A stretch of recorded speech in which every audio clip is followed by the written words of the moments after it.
Welcome to Buddha at the Gas Pump. My name is Rick Archer, and my guest today is Sally Kempton. Sally, would you like me to read your little canned bio here, or you want to just tell us off the cuff, a little bit about yourself? Hi, Rick. Hi.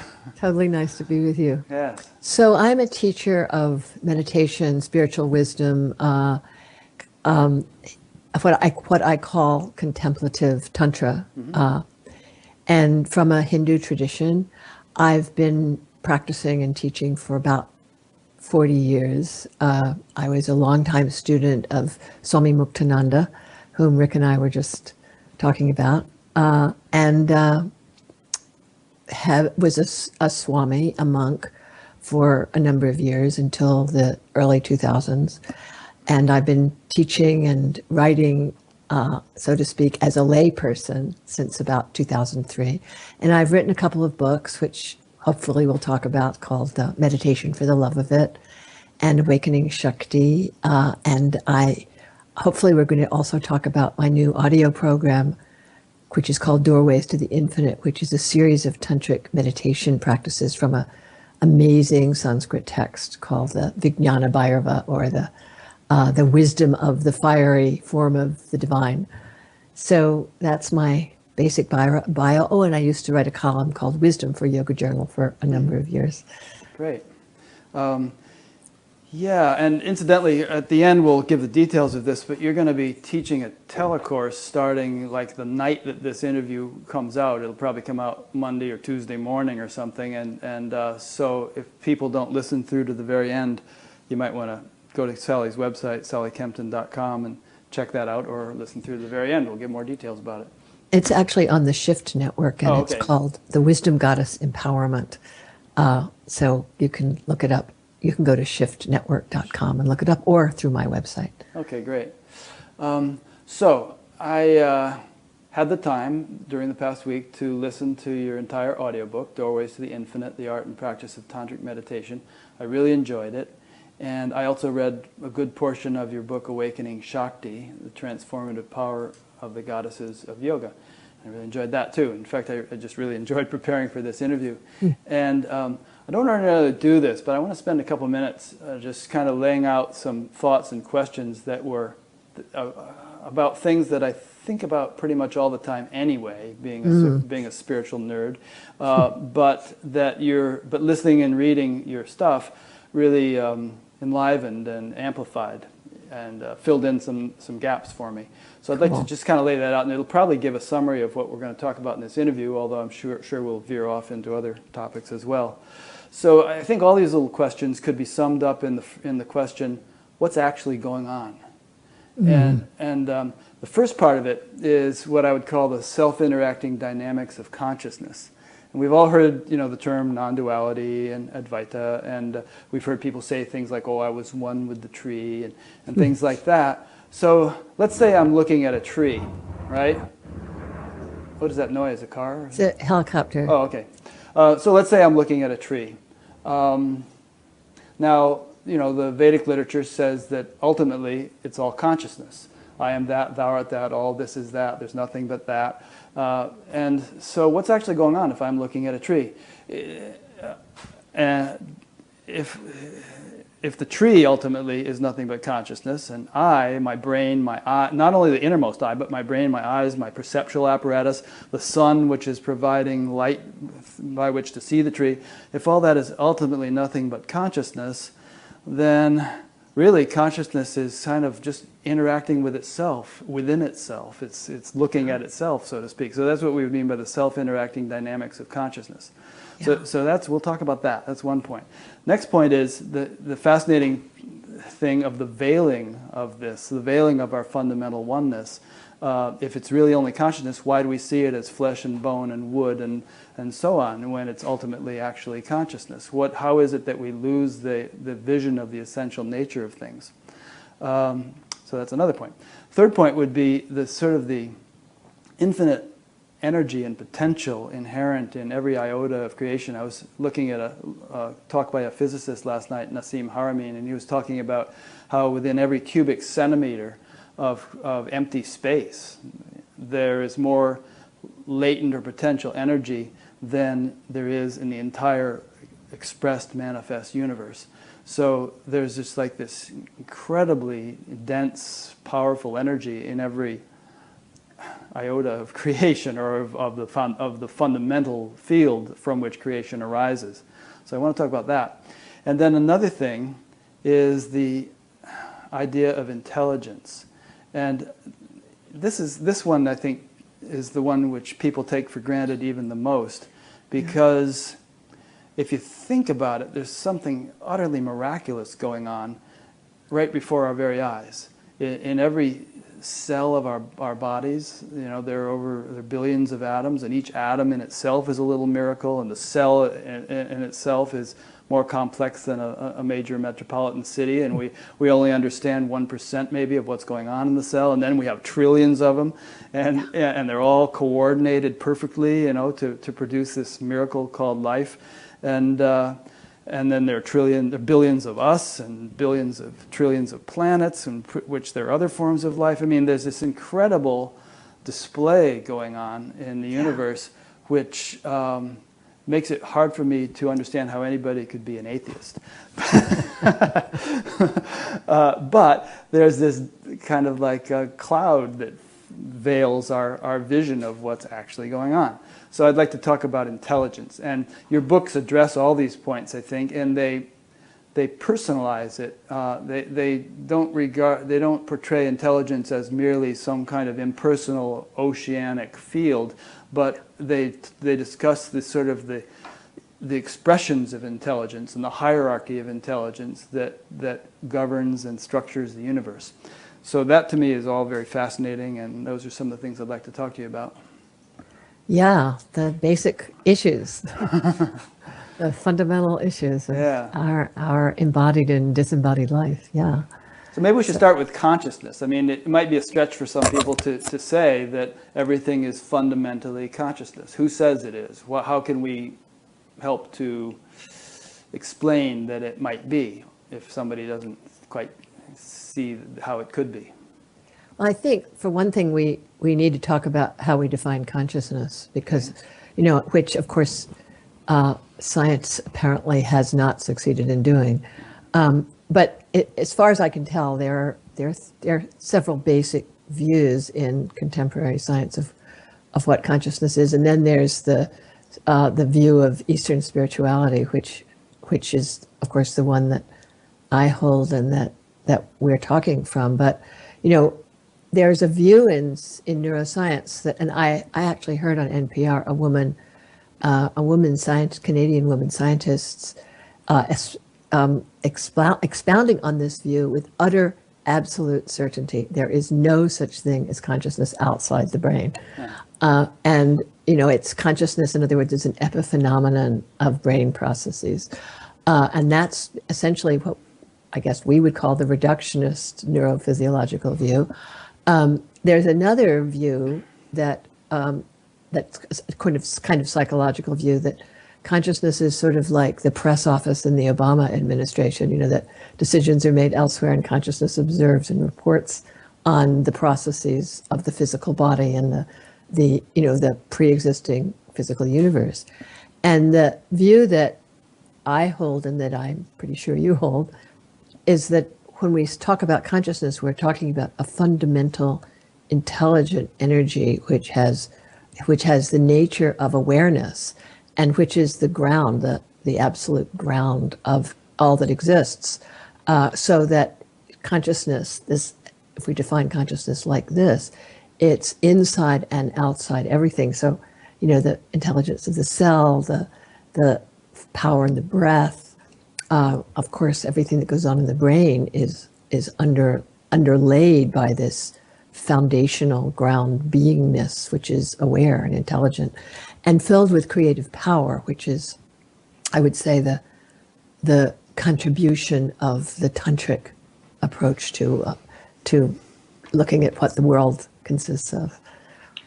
So that, so we're talking about consciousness as pure being, which has the nature of light and intelligence, and also is fundamentally creative. And one of the texts of the Kashmir Shaiva Tantra, which I love, which is called the heart of the doctrine of self-recognition. That is the doctrine that says you are embodied, pure, divine consciousness, and your task in life is to see that in yourself. One of the things that it says is that if the heart of reality were not creative, it would be, this is their words, it would be something like a pot or a jar. It would be inert, and that's obviously impossible. So power, creativity is essential in consciousness. And that's part of, I think, why we are what we are and why we're so allured by this understanding of the world as you said earlier, is a dance of consciousness in communication with itself in all these different forms. And creativity just seems so explosive, so prolific. I mean, you just look at the world, and even if you go to a dead part of the world, go to Death Valley and get down with a microscope and start looking microscopically at what's going on in particles of sand or something, and you see this kind of marvelous orderliness and all kinds of microorganisms, and each of them is a complex little world unto itself. And so it's like there's this kind of creativity which pervades everything. Pervades matter as well as sentient creatures. I think that's the thing that's so radical about this view, that that this understanding, and which I know is quantum physics, but that the table is not inert. The table is constantly it's a dance of molecules interacting with itself. And there are these moments which we do spiritual practice for the sake of, and which sometimes just arise spontaneously, of actually seeing that this is the case, that the world, suddenly the incredible aliveness of the world reveals itself. And for some people it's not moments, it's more or less their normal condition. Now, speaking of the table now, on the level of the atoms, the table is 99.99999% empty space. And if you look at the little teeny bit that's not empty space and start looking at it more closely, it's not material either.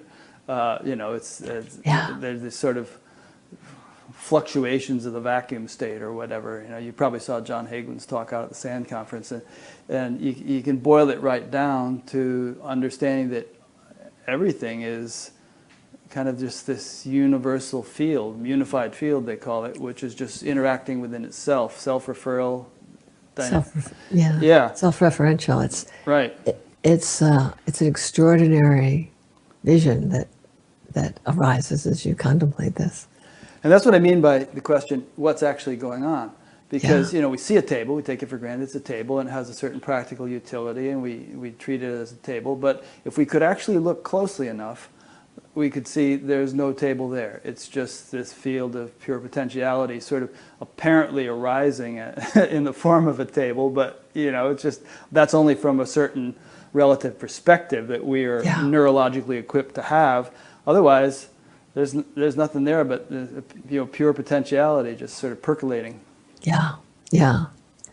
And one of the ways that Advaita, of course, describes it is as a dream. That even though it feels completely real and solid to us, that in other states of consciousness it doesn't exist at all.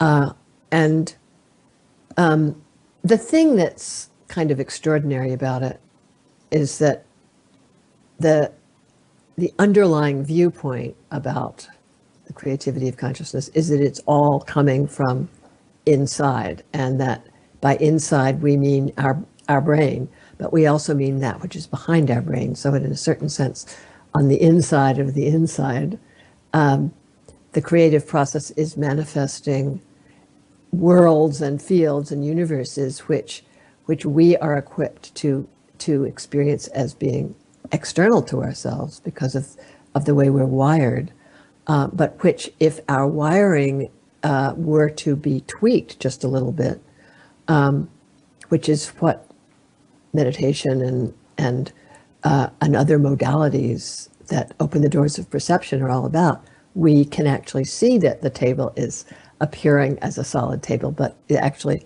arising and subsiding inside this kind of energetic field in which the particles come together and separate, even while in our normal vision we are seeing something solid. Yeah. Yeah. And you wouldn't want to not see it as a table or as a wall or this and that, because you wouldn't be able to function. Exactly. And I don't know about Kashmir Shaivism, but I've heard the term Lesha Vidya. I'm not sure if Kashmir Shaivism has that term, but it's faint remains of ignorance, in which your predominant vision of the table is, this is my own self, this is pure consciousness. Secondarily, okay, yeah, I see it's a table. There's some greasy surface of like that's the analogy you use. You take a butterball in your hand and then you throw it off, and there's some greasy surface left. So, right. We wouldn't. If enlightenment were a state in which all there was consciousness and objects couldn't be distinguished, it wouldn't be able to be a living reality. Yeah, and I think that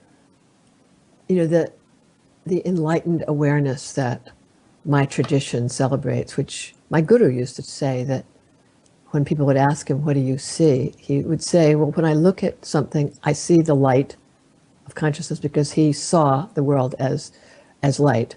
And then I see the object rising inside it, but there's always that initial perception of the light field out of which everything is being manifested. So what he would say is that, in fact, in his perception, everything that's arising is arising from light and is made of light, and what we call particles of matter and energy appear as light particles.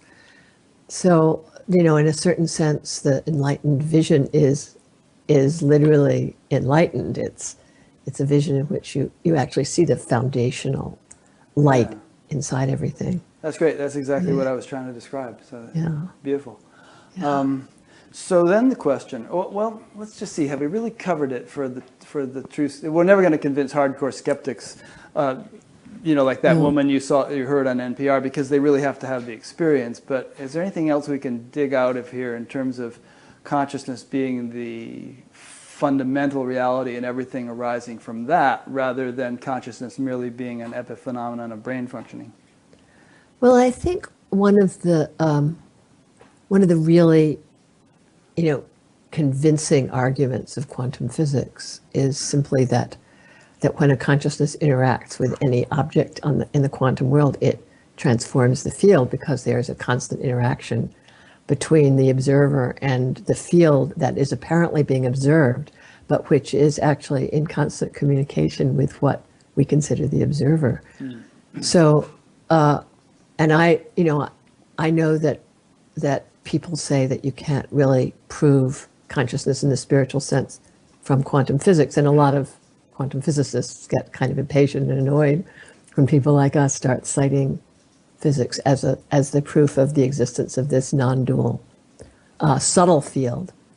But on the other hand, I do know, and we all know, physicists who follow that perception to its source, and are actually able to realize that when we talk about a quantum field, we're talking about something that is microscopically visible, but actually points to the presence of a much subtler underlying reality that's even subtler than the quantum world, which is what we would call the foundational light world, or the foundational consciousness. Yeah. I also think it's very interesting to talk about this whole process as the process that begins to unfold as we begin to understand the way the neurological system works to create differentiation in what we see.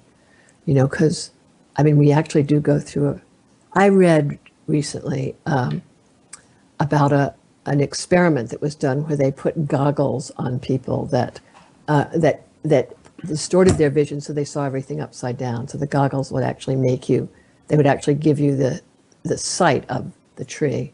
I'm looking at a tree and at your bookcase as upside down. But they said that within 3 to 4 minutes, the brain would perform an operation where it turned it right side up, because the brain knows that the tree is not growing out of the sky, it's growing out of the ground. So it would just, yes, It would just correct perception. And that seems to be what the brain does. It's like our neurological wiring is set up to give us the experience of a perceiver that's separate from what's perceived.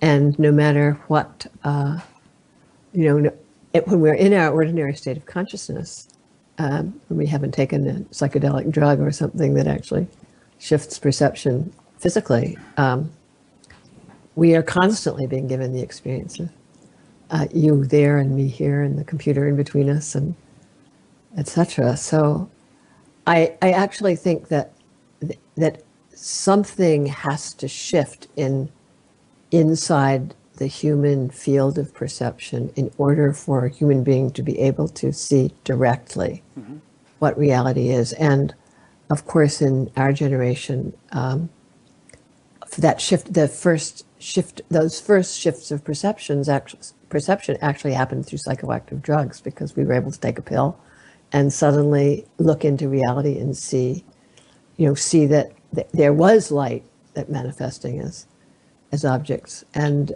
but of course, the more skillful and more lasting and more profound way of doing this is through meditation. And I want to say one more thing, which is really the basis of the tantric teaching that I was trained in and that I espouse and that has been my experience, which is that the creative power that actually wires us the way we are wired actually has to rewire us.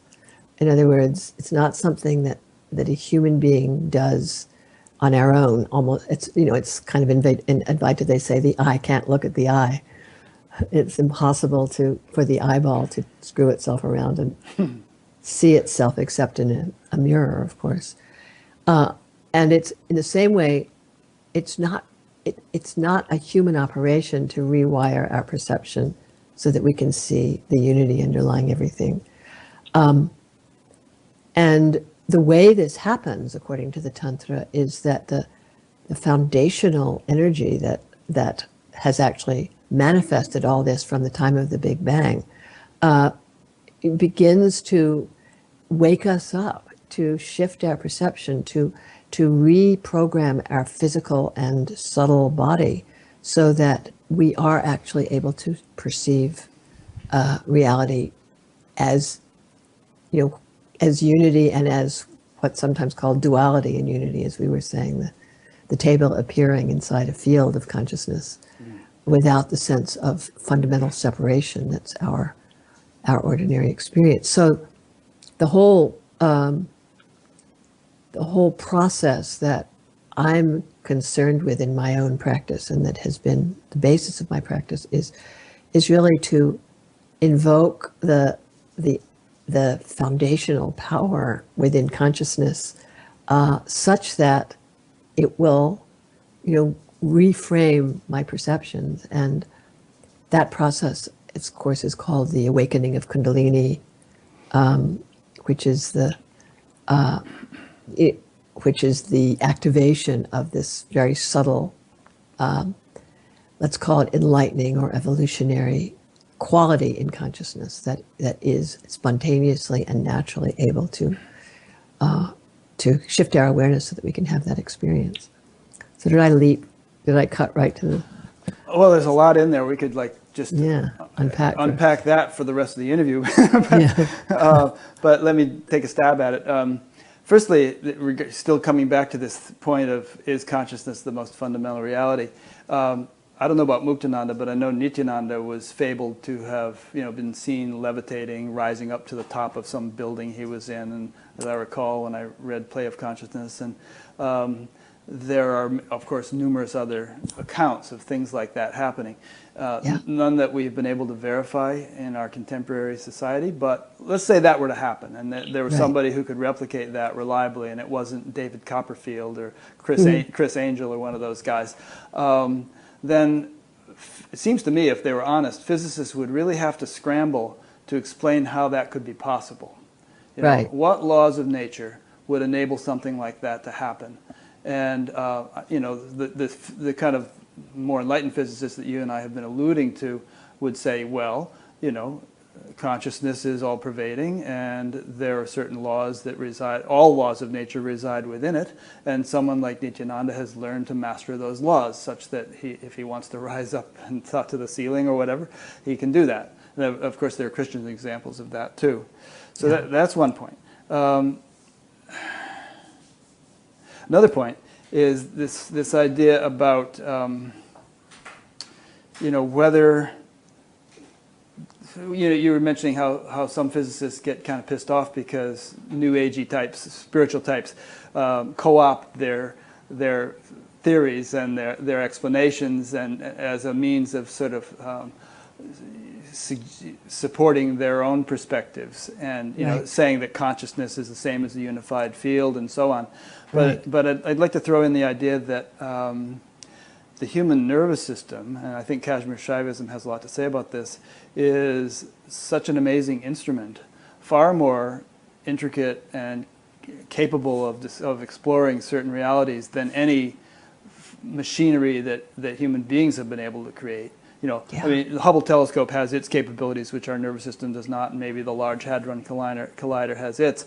But the human nervous system actually has the delicacy of functioning, the refinement of it in its structure, to be able to ground one experientially in the sort of the ground state of creation, in unified field, pure consciousness, whatever we want to call it. So it's really the ultimate scientific instrument. And it's just a matter of learning how to use it. Yeah, Rick, that's beautifully said. I like the way Ken Wilber formulates that. Actually, that given that there are different levels of reality inside the human nervous system, there are certain realities that we see with the physical eyes. There are certain realities that we can conceive of with the mind and imagination. And there's certain realities that can only be seen by a deeper intuitive awareness, which, traditionally has been called the eye of the heart. So our nervous system actually does have the capacity to experientially see into the heart of the universe in a way that perhaps no other, certainly nothing we make seems to have been able to do. We can't make a housefly, Exactly. I mean, even exactly. Despite all the interesting claims of the AI people, the artificial intelligence people, so far we haven't been able to make a housefly that. So far we haven't been able to replicate or to create a machine or a computer that actually can experience the depths of reality directly. And who knows, as if in fact the evolutionary process of enlightenment does unfold in the way that some people think it will, maybe we will have enough of that awareness ourselves to be able to create something that can give it to other people mechanically. But I doubt it. I think it is the miracle of life, of human consciousness, that we seem to be built in such a way that with enough work on ourselves and with enough opening to what's available, we actually can recognize ourselves as the wholeness. That's an extraordinary miracle that, in a certain, and I would say more than that, we can recognize ourselves as the wholeness and actually embody that awareness inside a normal life, which I would say is, perhaps the holy grail of spiritual practice. Yeah. How we bring that awareness into our relationships, into our planet, into our world. And some would argue that if properly developed, if our full potential is unfolded, we could actually replicate the kinds of things that the Hubble telescope or the Large Hadron Collider can do. We could actually, with our inner yogic vision, see a distant galaxy or explore subatomic particles. But putting that aside, but we can. I know lots of people, and I've had a few experiences myself of actually seeing into the body, seeing into my own body, seeing the blood flowing, seeing what's having a glimpse of the complexity that's going on. That is a capacity that really does develop through deep meditation. Mm-hmm. Yeah, and Patanjali talks about a lot of that stuff, Yeah. Yeah. But putting that aside, it's actually, they say that the Large Hadron Collider uses like half the electricity of Geneva or something when it's running at full capacity, and physicists even now understand that there are deeper levels of reality that you need a machine as big as the universe to actually probe, that you just couldn't go any deeper in terms of a physical machine that they can conceive of building. But what we're suggesting is that the human nervous system has the capacity to go deeper without using half the power of Geneva. It has a certain delicacy in its structure, a certain capability in its design, that if we can kind of tap into that and unfold that, will enable us to get right down to the real nitty-gritty, right down to the foundation of the universe, and recognize that as what we essentially are. Yeah, and it's one of the really wild and experientiable truths that the text of the Yoga Tantra and that yoga is all about, is this recognition that the human body, inside the human body, the entire universe, the structures of the universe, the physical structures and also the subtler structures are completely replicated and therefore completely experienceable. And that you do in deep meditation experience places on the planet and places in the universe that are real, that exist outside. You can experience them inside. And more interesting to me, actually, if we're talking about inner sightseeing, inner tourism, is that it is actually possible to see worlds, to see light worlds, subtle worlds, beings who we never would see in the physical universe, in the subtle world, the world that's the world of dream, as it were, the world we enter in dream. But the subtle world that we enter in meditation, as you probably know, it's real in a way that dream doesn't appear. That right. Just as in dream, images come that can be very strange and interesting and powerful and transformative, as the Jungians tell us. There is another level where which we enter in meditation, in which we enter a subtle world where the colors are brighter than they are in the physical world, where wisdom is given to us that's way beyond the wisdom we can read in books. And one of the things that the yogic sages tell us is that real, genuinely innovative knowledge, I believe a lot of the knowledge that has led to the technological innovations that pop into consciousness at different moments really can be experienced actually as downloaded from these subtle worlds, which, many people, many enlightened sages who have traveled extensively in those realms will tell us are actually the source of the innovative wisdom that comes through human consciousness and is then manifested in the physical world, almost as though they're blueprints at subtler levels of consciousness that are the underlying energies behind our physical experience. Yeah, not only kind of scientific types of discoveries, but I've heard that, I think it might have been Mozart who said he would cognize a symphony in just a second, and then it would just take a while to write it out. But the whole thing would just come as a complete package. Yeah. And I often feel like you watch some great movie, which you feel is just really having an enlightening impact on society, and you think, whoa, where did that come from? Yeah. It's like there's really some kind of divine wisdom that really wanted to come through and get out to the masses.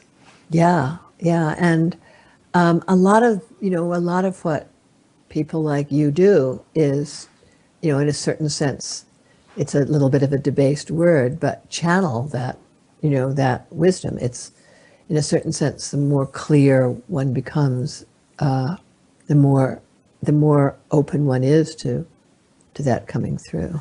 Yeah, you know, one time I was teaching a course for people who were training to become TM teachers, and I was finding that, you know, somebody would ask a question, I wouldn't really know the answer, but I'd just start to say a word or two, and then the whole thing would just come, and I'd be able to answer it.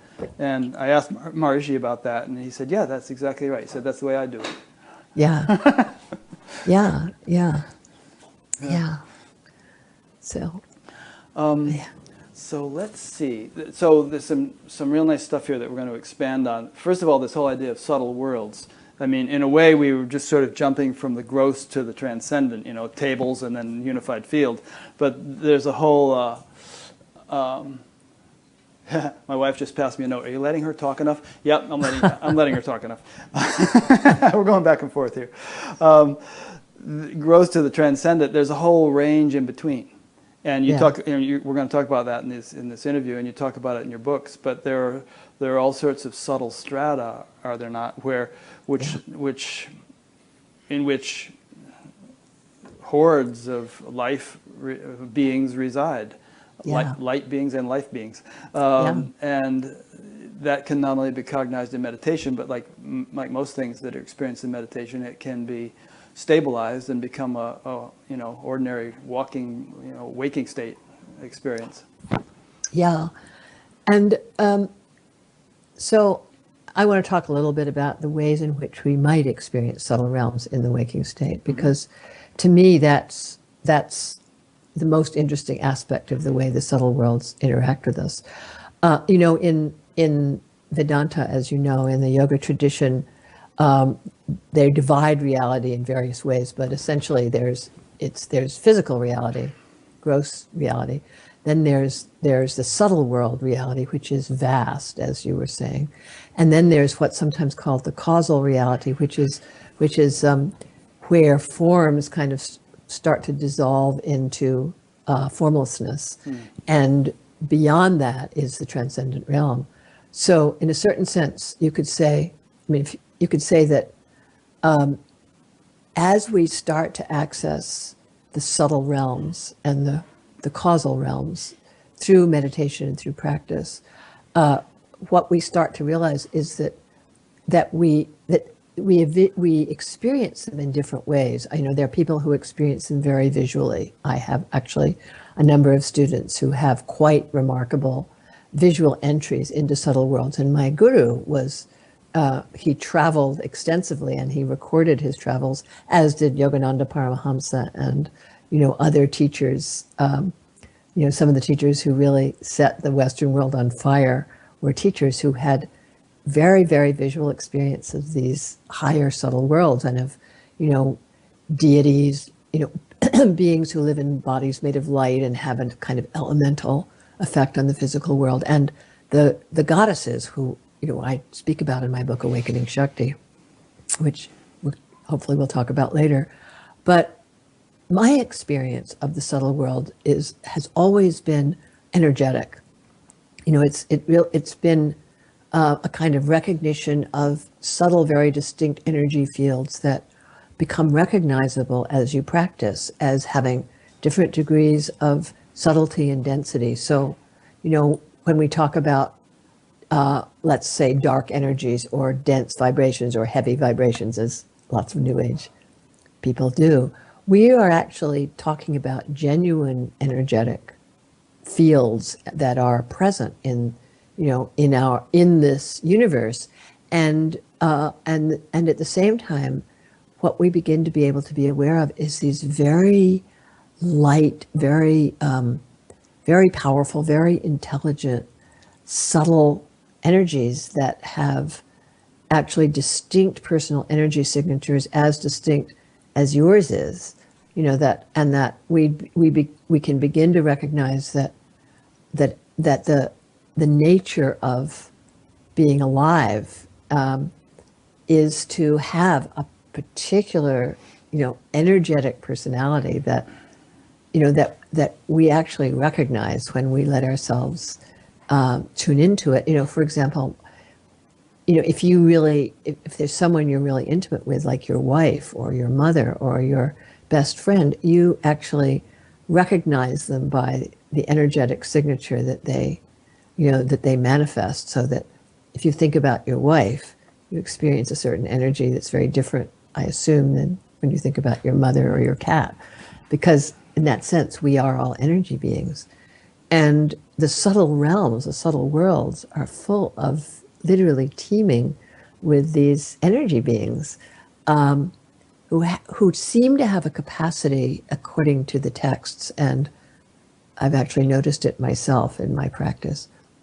These energy beings seem to have a capacity to shape shift, in ways that are much more difficult for you and I in our physical bodies. So in other words, they can appear as light forms. They can appear, in these forms that that people often see in meditation and paint, as and we call the forms of gods and goddesses or angels or demonic forces that they take forms that people have recorded that are let's say mediated through the imagination, but that we come to realize are not imaginary in the sense of being unreal. So the ways in which the human mind, intelligence, imagination can interact with subtle worlds, by opening to them, by invoking them, by imagining them, by, using mantras or sound forms or dialogue to interact with them, has been the stuff of, yoga and shamanism and deep religious transformative practice ever since I think human beings came onto the planet, because the atmosphere around us literally teems with subtle energies and forces who are, in my experience, very, very willing, very, very almost offering themselves as helpers, as inspirers, and all we really have to do is take them seriously and be willing to invoke them. Yeah. That last point was good, because as you were speaking, I was thinking, okay, some people are going to wonder what's the utility of this, and should this be something I seek out? And I think, maybe not. For instance, I have a friend who sees subtle beings routinely. Right. I don't know whether they're angels or what. And shortly after he divulged to me that he had this experience, I was very curious, of course. I said, are there any here? Are there any here? And we were in an elevator at the San Francisco airport, and I whispered to him, I said, there's a small, crowded elevator. I said, are there any in the elevator? And he just kind of smiled, and then he got out and he said, oop, they just said to me, don't point us out to people. If they're meant to see us, they'll see us. Yeah. And then he said, there were 3. But I think maybe it could be a misalignment of priorities, and one can get kind of preoccupied with trying to, develop subtle perceptions and see auras and all that, and without having. Maharishi used to use the analogy of capturing the fort, which commands the territory. If you capture the fort, then you're free to roam about and explore the whole territory, but don't get hung up going after this gold mine over here or this diamond mine over there. Capture the fort first. Well, here's what yes, right on. And here's what I would say about it. In my experience, that it's very important in capturing the fort, as Maharishi beautifully calls it, to actually have, you can't do it with human effort. Right. In other words, human effort will only take you so far. And, you need empowerment, you need grace, you need help. So this is really the utility of understanding and recognizing subtle beings, that even the most of us who've had some experience in spiritual life understand that certain teachers have the capacity to empower you spiritually. You were with such a teacher, I was with such a teacher. So we understand that they're human beings who can be of profound help, not just as teachers of skills, but also of being able to transmit to us an understanding or an awareness or a state. So I think that it's also important to understand that there are beings in the energy field, in the cosmos, whose, let's call it, job, whose gift is to be able to empower our spiritual awareness. And the usefulness, I would say, of being able to invoke subtle energies is for the purpose of help in the process of enlightenment. And of course, again, it's not a new idea. It's been the basis of mystical practice for, I would say since the beginning.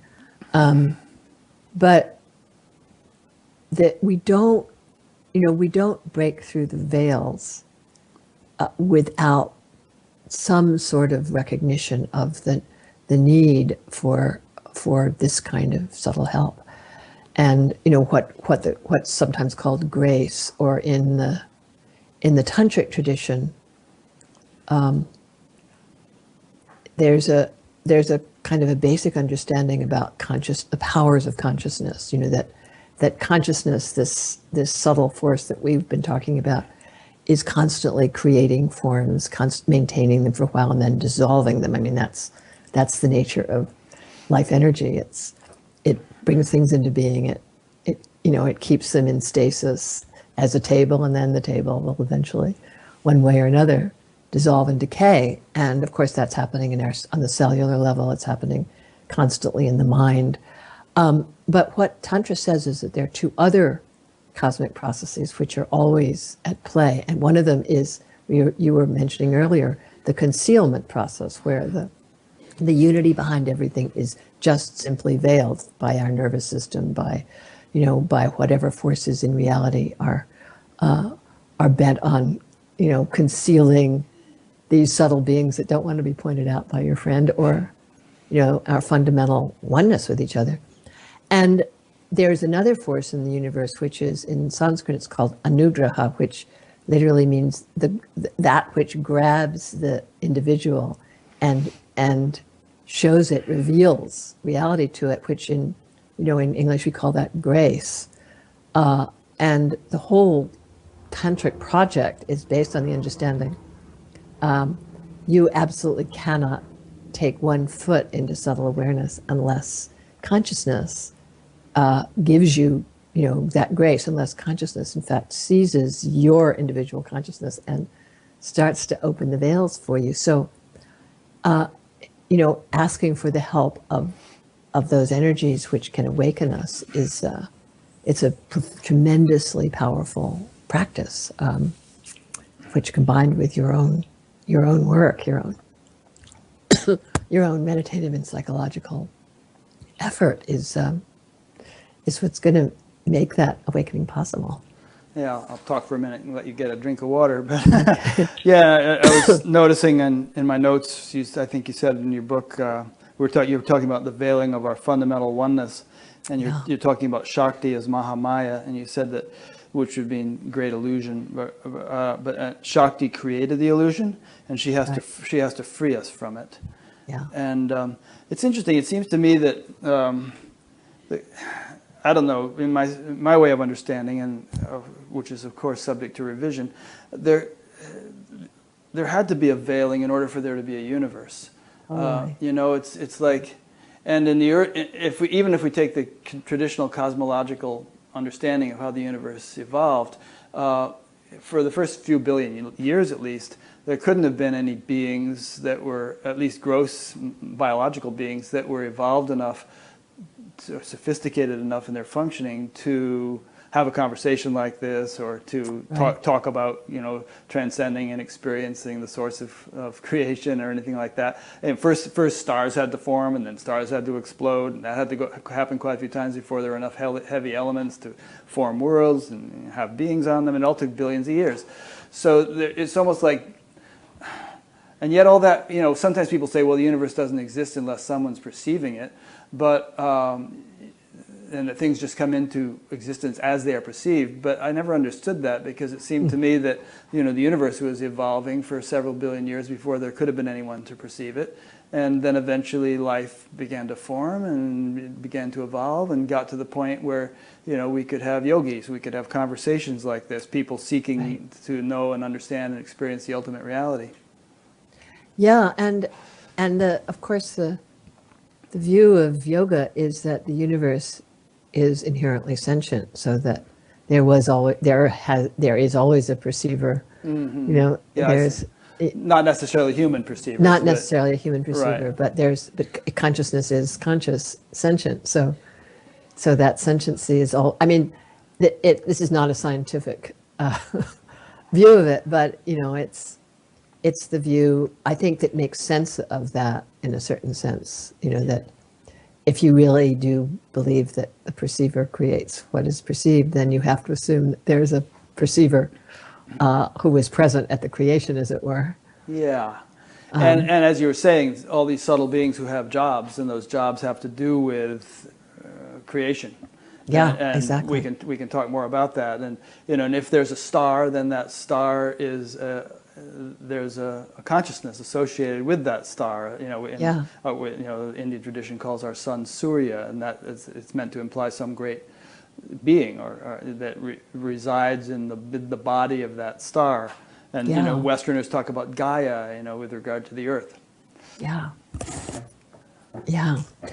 So the idea that everything in the universe actually has a soul, as it were, has a presence, has an aware consciousness.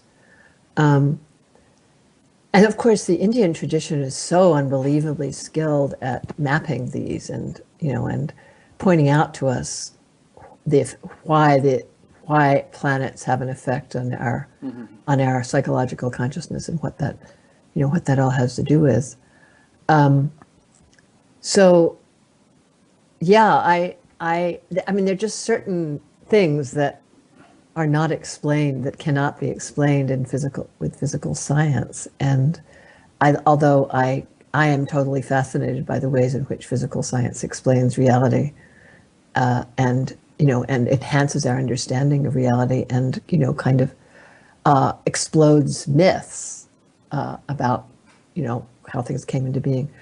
I don't feel that that one of the really fascinating things to me about the current excitement in the cosmological world about how they actually have been able to see with their telescopes the moment when this infinitesimal seed arose out of the Big Bang and then expanded from that, creating space as it expanded. That they've proved that the universe is expanding.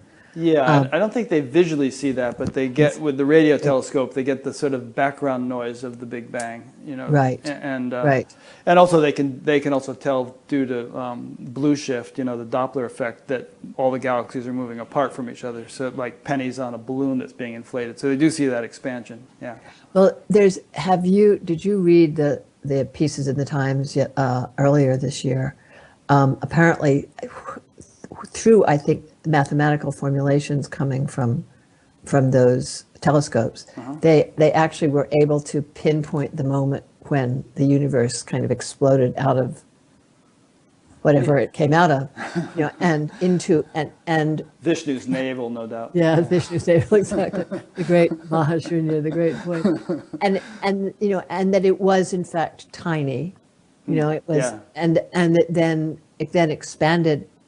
And the thing I love is what they say is that it created space to occupy. Mm-hmm. So, and that was a recognition of physics, of cosmology. And I'm not familiar enough with the science to be able to tell you what it was, but there are about 3 articles in the New York Times about it, because it was so exciting. It was apparently something they'd been working on for years, of understanding what actually happened after the Big Bang. Yeah. And there was a story on NPR about when this first became publicized. A graduate student of one of the original scientists of this theory knocked on his door at 3 a.m. with a bottle of champagne, woke him up, and That's great. they danced and toasted each other. So it was a big deal. Yeah. That and I wish I could remember the proportions that they describe. but it's worth looking at. Well, yeah. And what you said a minute ago was really cool too. Did you watch Neil deGrasse Tyson's Cosmos series by any chance? I didn't, but I've heard it's really interesting. It's wonderful, but one thing, it illustrates something you just said, which is that science has served a very useful function in dispelling a lot of goofy notions that people have come up with about how the universe works, and and insisting that those are true because of their interpretation of some book that was written a couple thousand years ago, and torturing and killing people who disagreed with them and so on. So very, I think Carl Sagan said that if it hadn't been for the Inquisition in the Middle Ages, that we would have landed on the moon 1,000 years sooner or something. But in any case, there are a lot of scientists who are atheists, but still science has played such a valuable role in culturing us in the habit of systematic thinking and insisting on experience. This is one thing I like about Sam Harris. He says that so much harm has come from believing in things that we can't actually experience. Totally. So experience is the crux of it.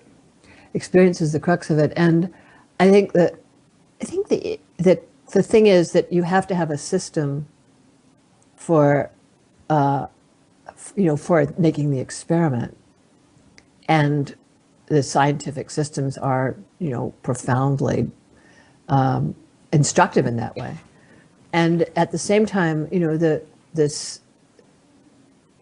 the systems that have arisen from experimenting inside the human laboratory also have an awful lot to teach us, and not about belief, but about what the possibilities are, as you go deeper and deeper and deeper into the human mind, into the human, the human field of experience.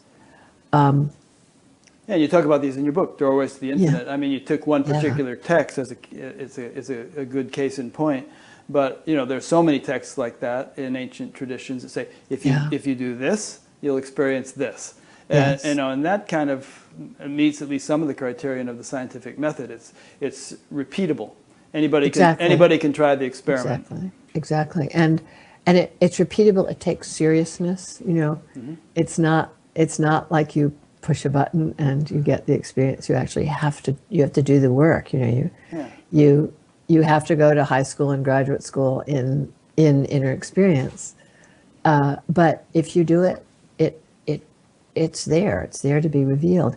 It kind of blows my mind because I have been at this for a long time, and I'm not particularly gifted, spiritually gifted. I, consider myself quite a slow learner in this respect. And all of the experience I have had of the truth of what these sages have told us has really come about through years and years of practice, and it's always been a surprise. It's like, oh my God. Oh my God, that actually thought is, I'm just going to give you a very simple example. Thought is constantly being produced in an endless cycle, and it's always going to go on. And if I don't identify myself as the thinker, the thoughts can be going on, and I can move deeper and deeper and deeper into a world of vastness and calm, where it's as though I'm floating in a sky of awareness that, includes all that is. Oh my God, that's actually, and I'm completely conscious and sentient and in my body and not hallucinating. It's a natural development.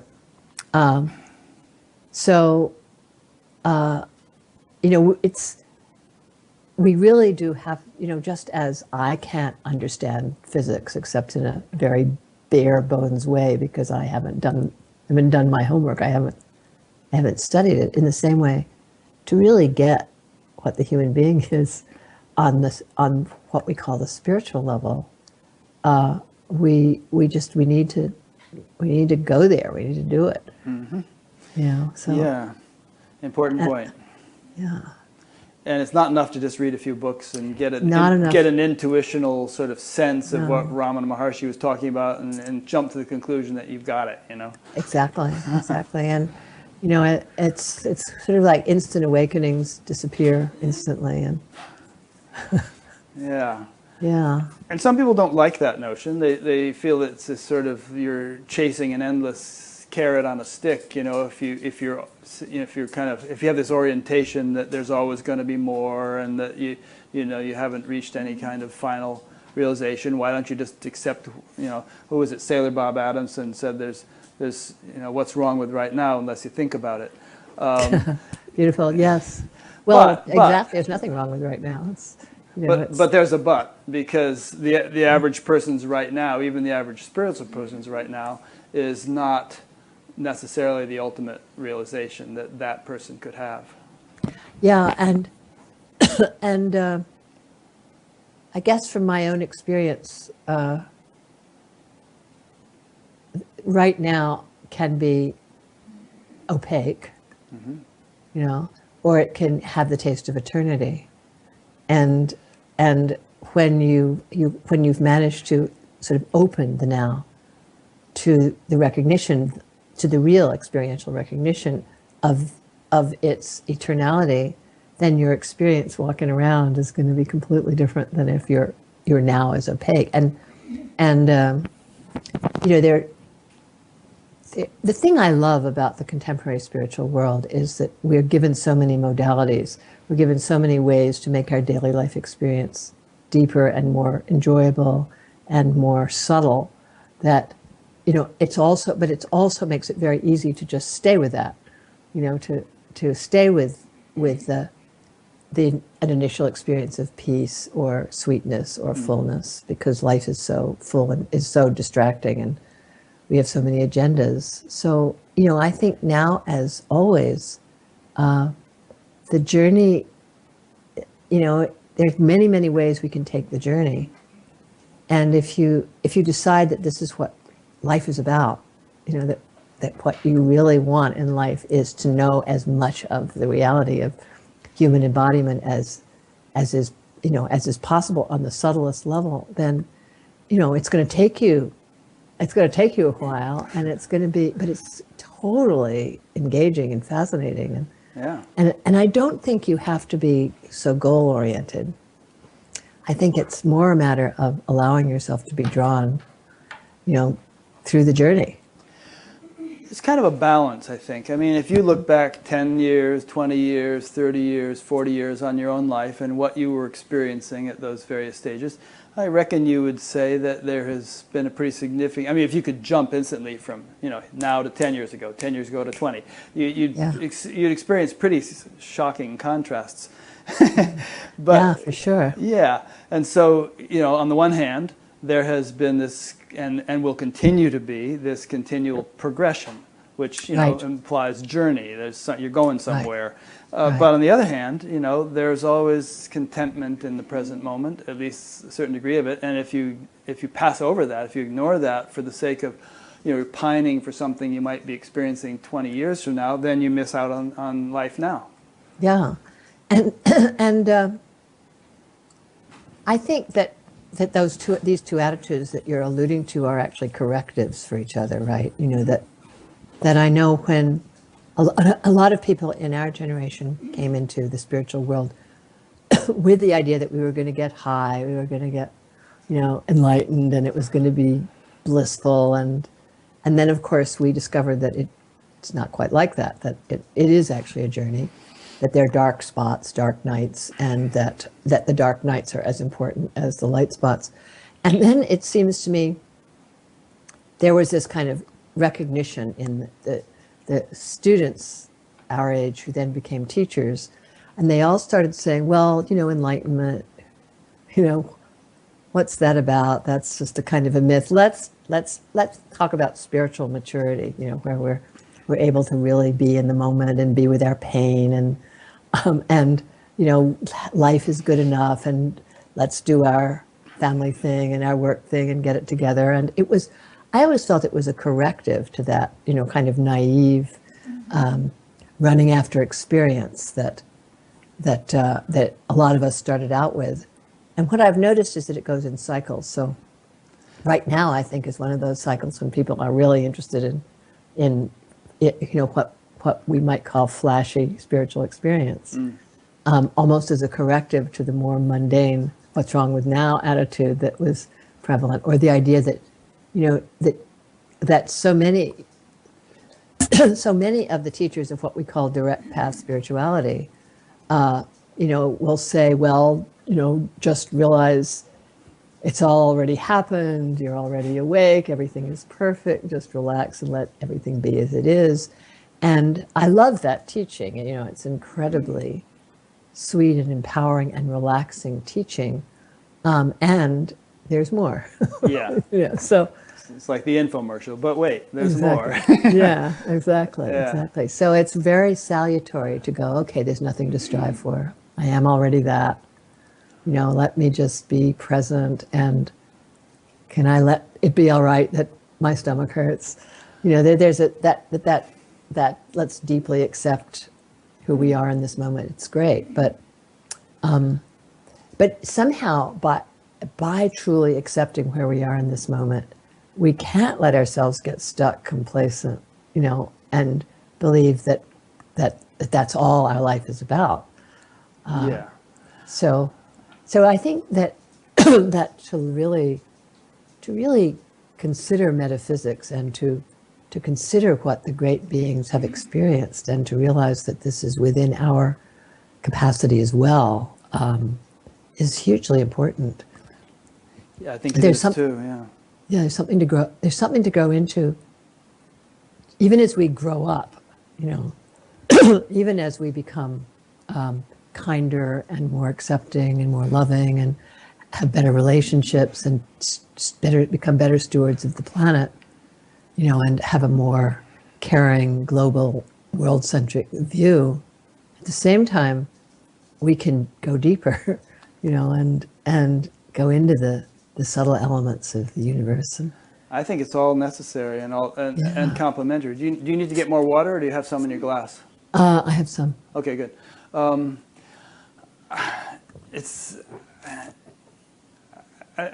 my mind, the whole enlightenment game is it's never only this or only that. It's all inclusive, and you don't have to throw the baby out with the bathwater.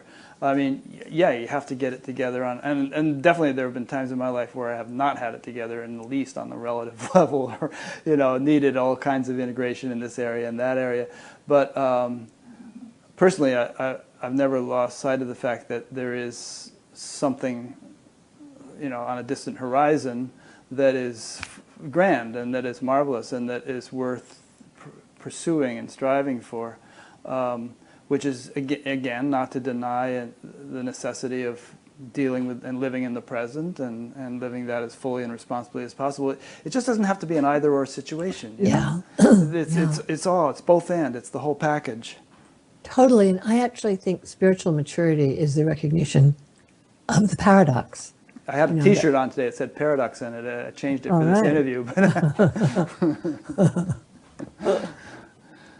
Yeah, go ahead. I'm sorry. Go ahead. Continue. Yeah. Well, just that the recognition that it's all here, and yet there's more, and the recognition that there's that we are, as the New Age cliche has it, we are spiritual beings having a human experience, and we're also human beings having a spiritual experience.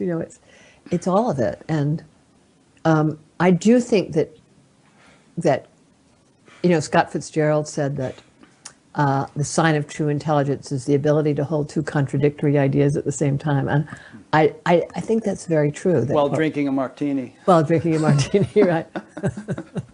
While drinking a martini and ruining his life,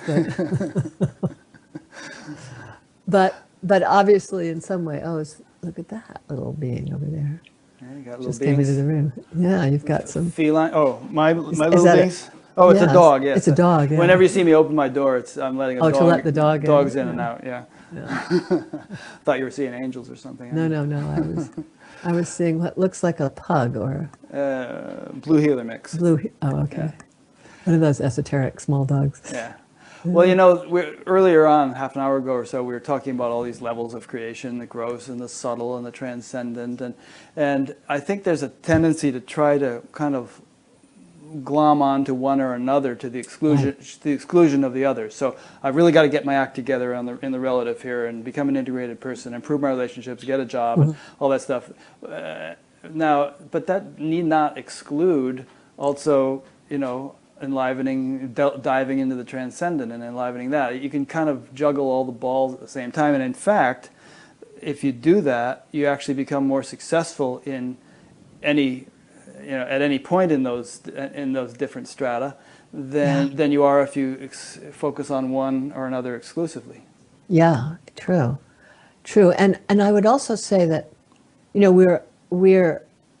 we're gifted in certain areas of life, naturally, most of us, and not so gifted in others. Mm-hmm. And so, just as when you go to school, you might have to work harder in geometry than you do in English, at least in my case, or vice versa. I think in life that's also true. So, there are people who are very talented spiritually, very motivated spiritually, and really not so good in the relative. And often for those people, a lot of spiritual practice is about getting it together psychologically and getting life together. Mm-hmm. And then vice versa. So I think we're always balancing, aren't we? We're always trying to carry those. We're trying to really get our priorities balanced. And it's a constant practice of error correction. It's not. Yeah. Let's get back into some of the stuff you talked about in your book, your books. We've dwelt a bit on this idea that Shakti created the illusion and she has to free us from it. And you were talking about grace, anugraha, was it? Anugraha, yeah. Yeah, and so that's an interesting thing in and of itself. That some spiritual teachers say don't do practices because you're making individual effort, and individual effort only concretizes the individuality. It makes the ego even more bound. And but I think there's an art to doing practice, which you can elaborate on, which is there's a phrase in the Vedas someplace which says, "Be easy to us with gentle effort." Yeah. So there's kind of a balancing point between effort and total, blah, yeah, which bears fruit. Yeah, there's a famous saying, effort and grace are two wings of the bird. You have to flap them both. Yeah. So one of them you're flapping, the other one is, I guess, being flapped for you. But yeah, I think, again, it's, the teaching that you shouldn't make individual effort is a very good corrective for the striving spiritual personality who's always looking for it. On the other hand, if you don't make effort. Yeah. And some people like Adyashanti, for instance, had big breakthroughs after years of making effort and then just sort of, saying, screw it, I'm just going to relax. And then boom, something happened. Yeah, and I find in meditation practice that for years, that would be my experience. I would be sitting there trying to concentrate, sitting in a good posture. And and then after an hour, it would be the end of the meditation, and I would relax my posture, and I'd just sit there, and that would be when the opening would occur. Yeah. So one of the things that I discovered is that, as these teachers say, if you can relax in the beginning, if you can learn how to make I call it soft focus, where you're kind of intending your practice, and I have a very specific concentrative practice that I always start meditation with, because it's the way I know I can collect my mind from its various, distractions and worldly pursuits and sort of make it one-pointed. But the real depth in meditation happens when that concentrative practice kind of lets go. So I think that everyone who meditates discovers that you tighten the focus and then you let it go, and then that's when you actually let yourself, one word is drift, or sink, or expand. Did Muktananda advocate concentration? He advocated both. Yes, he advocated concentration, but he essentially taught meditation as a spontaneous process that catches you. So everything that you do, all the effort that you make, is actually to align you so that you can be caught by the meditation current, as I call it, so that you can enter the bandwidth. But So, in other words, I think, as you know, we were both trained in the same type of tradition. If you understand that meditation is I call it a bandwidth. It's a dimension of consciousness, and the practices are doors. So, for instance, in the Vijnana Bhairava practices that Doorways to the Infinite is about, that text gives 108 very often very surprising doorways. Yeah.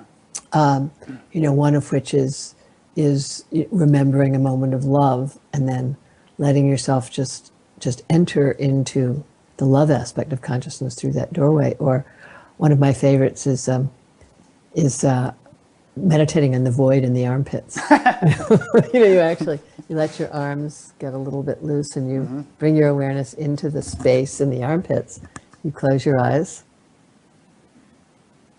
and you realize that there is actually this empty space in the armpits, which can be a doorway into open spaciousness. So, and I love that idea that any concentration technique you do is it's like standing at the portal into what's behind it. Yeah, I found that some of those things that you said in those verses in the Vijnana Bhairava were things I was actually doing without knowing that they were techniques or anything. It's like, oh yeah, I do that, Yeah. Yeah. Because, Rick, consciousness will teach you what is the best doorway for you at any given moment to go into the deeper self.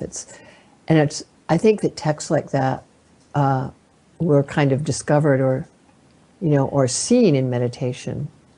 That this insight, let me imagine my head as the sky, which of course is a very popular practice in Dzogchen Buddhism and is in the Vijnana Bhairava.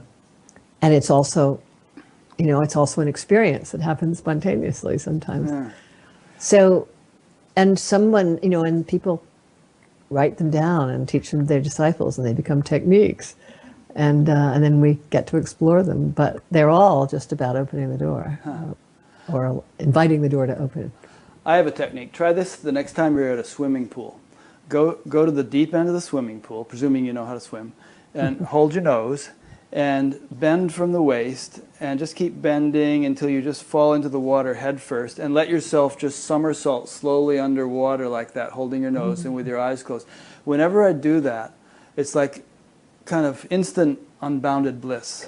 It's like kind of all loss of spatial orientation and awareness just goes zoom like that. And then I can't do it again, at least not for immediately. Somehow it's had its effect. But that's the Rick Archer Bhairava. Just try it next time you're at that. That's beautiful. That's beautiful. And, it happens in the ocean, like when you let yourself dive into, when there's a big wave and you dive into the center of the wave.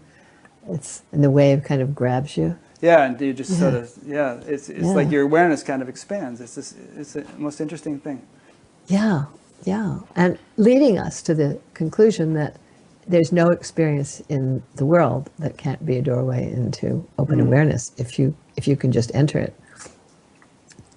Yeah. I interviewed a guy a couple of years ago named Takuin Minamoto, and he was crossing a parking lot in Boston, and all of a sudden the car came screeching and almost hit him, but came screeching to a halt. And the shock of that kicked him into a state of realization, and he never lost it. Wow. Yeah. Wow. And he wasn't even like some kind of ardent spiritual practitioner or anything. It was just like this totally, he had to figure out later on what it was he was living in because he wasn't really familiar with all the terminology of realization and awakening and all. Yeah, it's like Tony Parsons, who tells us that he was just walking across Green Park in London. Yeah. Although I think Tony Parsons... He had already done a bunch of practice. He'd already done a lot of practice. Yeah. Or Suzanne, what's her name? Seagull. Seagull. Yeah. Who'd also done it. Who had also done a lot. Yeah, she was a TM person and done a lot of long meditation courses and all. Yeah. Collision with the Infinite we're alluding to for people not familiar with that. Very interesting book. Very interesting book. Hard to get these days. Yeah. Now, you were talking earlier about needing the grace of something in order to get out of the gross into the subtle. Often a mantra is used for that, obviously. And mantras, most mantras that you and I would be familiar with contain, they're called bija sounds, which are said to represent or embody some god or other, some impulse of intelligence, and that using the mantra in a certain way, maybe you take it from here, explain the mechanics of how using a mantra in a particular way would elicit some kind of transcendental experience because of the intelligence behind the sound of that mantra. Well, the deepest recognition of that is in the tantras, and it is that everything in this universe arises out of vibration. So vibration, sound is inherently creative, and these seed syllables, these bija mantras that we use in meditation, are considered to be the fundamental sound form of a particular energy. So, if that in the Indian tradition, in the Vedic tradition, the priests who would traditionally they would make the fire leap out of wood by reciting the bij mantra for fire, which is a drum, which supposedly, if you're really adept at it, you can kindle fire just by reciting the syllable. I know guys who claim they can do that. I've never actually seen it. Somehow or other, Christ did the loaves and fishes. Yeah, exactly, and the Baal Shem Tov, the great Hasidic master, he actually taught the word as the center of manifestation of changing reality. And there are a lot of stories. His name means the master of the name. So this science of using sound to transform reality is really embedded in most of the mystical traditions, very strong in Jewish mysticism, actually. But in deity practice, the mantras the seed mantras that you're talking about, which I will say out loud in my bad Sanskrit. So, like Aim, which is the mantra that it holds the energy of divine creativity, or the goddess Saraswati, who is the goddess of speech and eloquence and creativity, or the mantra Hrim, which is said to hold the full creative power of the goddess in all of her forms.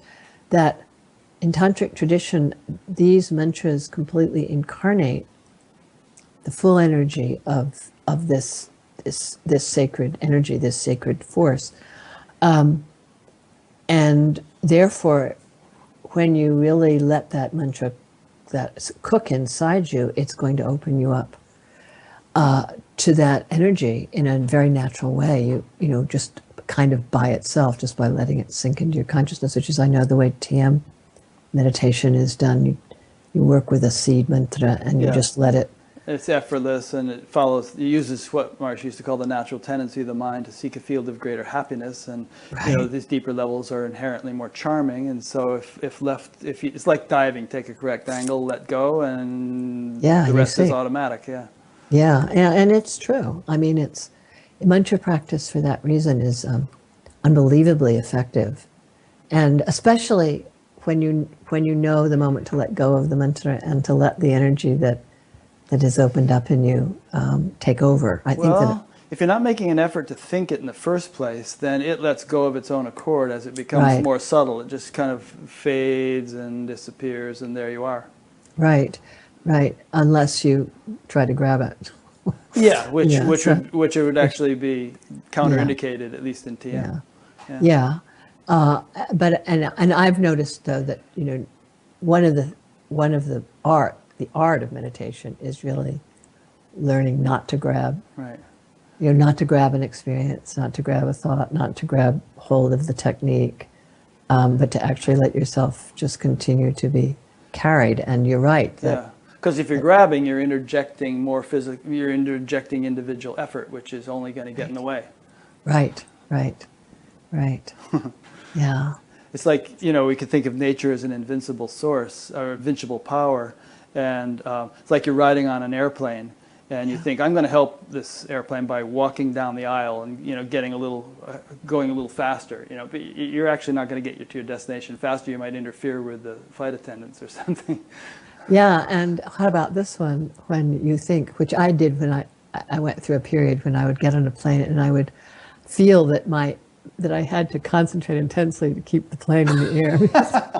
You know, that was how I took Pulling up on your seat arms. yeah, exactly. It was a way of maintaining control because I was afraid of flying. And the interesting thing was about that is that at one point I started flying on a lot of small planes, and I would sit in the cockpit with the pilot, and I would, viscerally experience how thermodynamics and the motor and the pilot's skill get the plane into the air and keep it there. So I no longer felt like I had to keep the plane in the air. And I think that that's true when as you allow yourself to fall into meditation, as meditation sort of rises up to take you, then you have the confidence that you don't have to keep grabbing to make something happen. You can just let what happens, and that experience that we call surrender, which we so misunderstand, begins to happen spontaneously. Yeah. And if the bija mantra, again, is some kind of name of God or some kind, well, the terminology is so clunky. If it's an impulse, if it represents a fundamental, primordial impulse of intelligence, which arises from the unified field, from the ground state, from the transcendent, then, that sound kind of has its roots there and can be used as a vehicle to take you all the way down. Yeah, you ride it. Ride it back to the source. Yeah. Yeah. And, and it's also true that that mantras have to be empowered. And here again, we come back to touching into the source. What is the power source for spiritual experience? Mantra is the vehicle through which an empowerment occurs, but the empowerment actually comes from someplace much subtler. So, and this is actually what got me really fascinated with the tantric view of goddesses. That goddesses as actually personifications or vortexes of these natural forces in the universe, which appear in nature, in weather, in our bodies, in our personalities, and which also have a liberating or enlightening quality to them, aspect to them.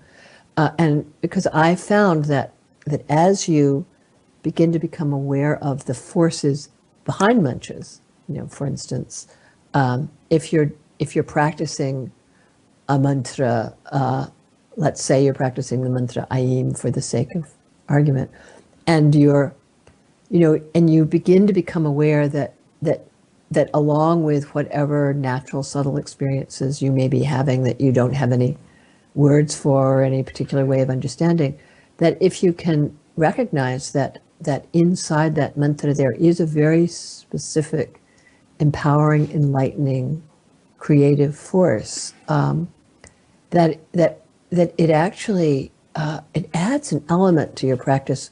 It adds it adds a devotional element to your practice. It adds a love quality to your practice, which is immensely satisfying. So it sort of takes it out of the kind of scientific, psychological, mechanical quality, and makes you just open up to relationship and love and and a kind of juicy dance with subtle forces. And I'd say that if you don't recognize it initially, you'll recognize it eventually, because the fruits of it will begin to appear in your life, and you'll wonder, where are these blessings coming from? Totally. And, and again, in my experience of the goddesses, I think I started working with them, practicing with them. I had been practicing for 25 or 30 years. They revealed themselves, as it were. They began becoming apparent. So, and I always believe that, we can start by recognizing the possibilities of deity, or we can wait until deity reveals herself, and both work. But if we can start by recognizing the possibility, it kind of allows a kind of juiciness and devotional quality in our practice that's very delightful right from the beginning. And this sounds strange, but for me, recognizing deity has really allowed me to recognize my own independence from let's say, other human teachers and writings and texts, because as you start to connect yourself to these subtle deity forces, you really begin to recognize how they're teaching you from inside, and the difference between, let's call it, an enlightened download from a higher level of consciousness and the downloads that are arising in your own mind. In other words, there's a lot of stuff that comes up in the mind when we go inside that may or may not be reliable, often really isn't. But when you tune into one of these subtle deity forces and really tune in and really begin to discern, then it actually helps you recognize the difference between your own higher intelligence speaking to you and through you, and the stuff that you're making up. And it's astonishing to me how much stuff spiritual teachers actually make up, or Yeah. That's it. So, Several interesting points in that. I mean, a practical example of what you just said was like when I first conceived of this show, I thought of it as something I would do on the little local radio station here in town, which has like a 10-mile radius. And I was getting all this resistance to the idea from the radio people. I thought, this is such a perfect fit for Fairfield. Everybody will love this. Why can't I do this, And finally kind of got it through my thick skull that I should go out to a larger audience. And friends were telling me that. But, looking back on it, I feel like there's been a lot of grace, a lot of divine guidance with this whole thing, and all sorts of opportunities and support and guidance, to do it in such a way that it's really having some kind of valuable impact for large numbers of people. Whereas in my little mind, I was thinking, oh yeah, local thing here in Fairfield. So, some people might just say, well, that's silly. That doesn't mean there's any kind of deity involved or anything. But I don't know. I sort of feel like there's deity involved in. And we'll have to. We owe it to our listeners to define more carefully what we mean by these terms. But I feel like there's that involved in the fall of every leaf and the crash of every wave. The divine is operative in everything. And what to say of human endeavors. And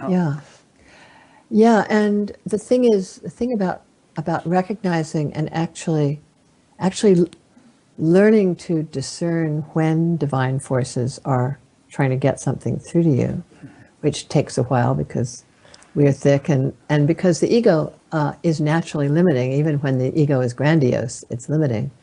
So it does really require stepping outside your egoic personal agendas at some point to really be able to receive deity.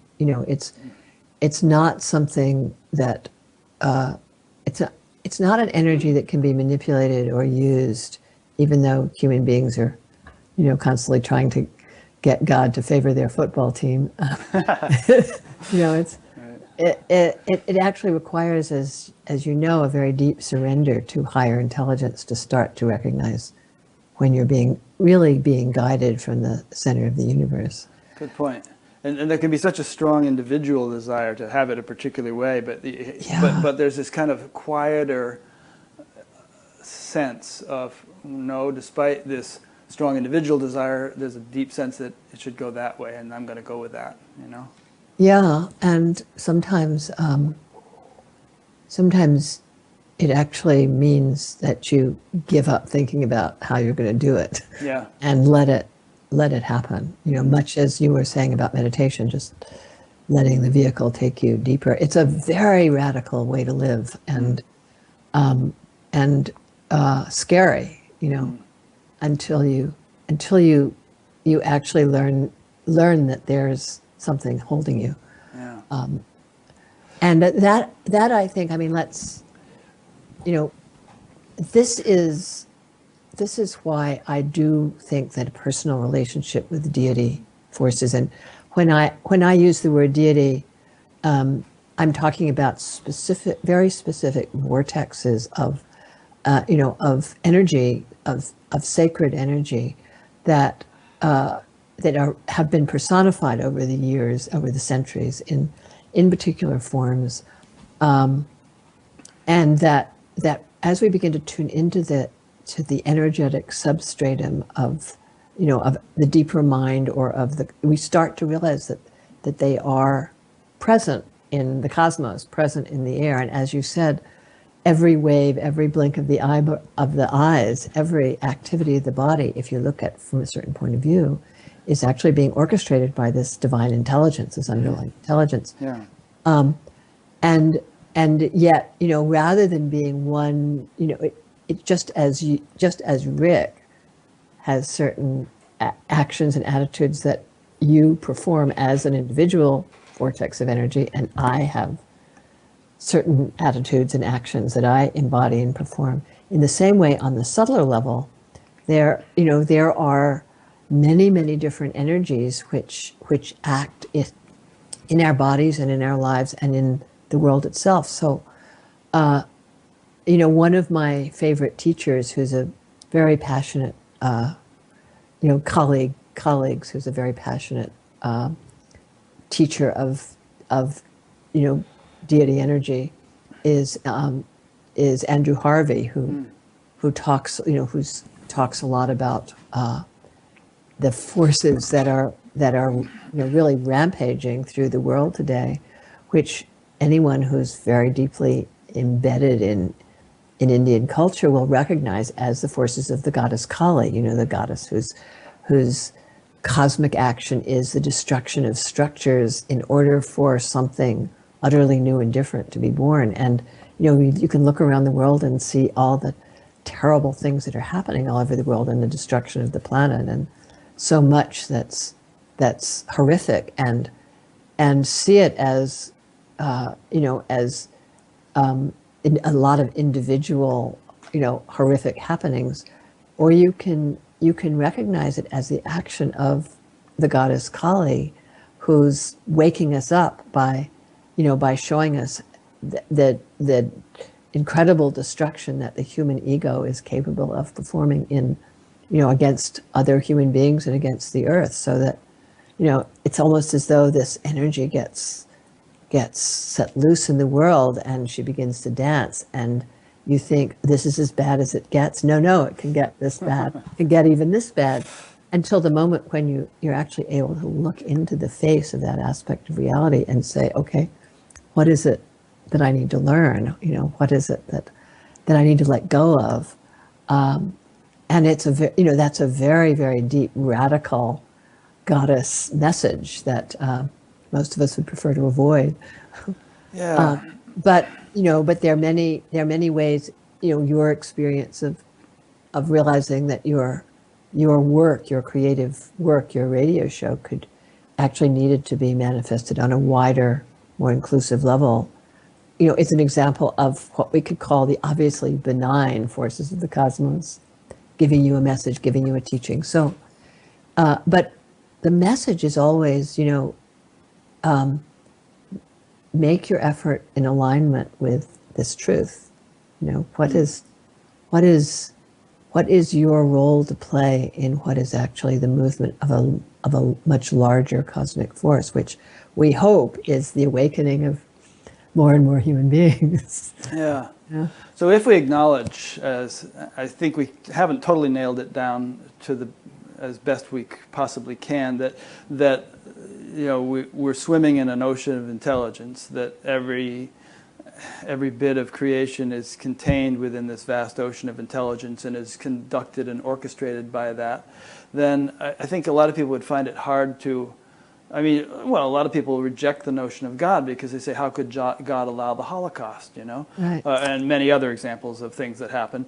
But what you're saying is that everything, all the world wars, the plagues, all the terrible things that have happened, as well as all the wonderful things that have happened, are just sort of the dynamics within this vast intelligence. And just to throw in one quick point, and I'll give it back to you, if it seems to me, if we're going to have a relative creation, then Right. then if we're going to have hot, we have to have cold. If we're going to have fast, we have to have slow. If we're going to have big, we have to have small. Otherwise, if you try to just have one side of the polarity, the whole thing wouldn't work. It would be lopsided. So if there's going to be happiness, there has to be suffering. If there's going to be health, there has to be sickness, and everything has its mirror opposite.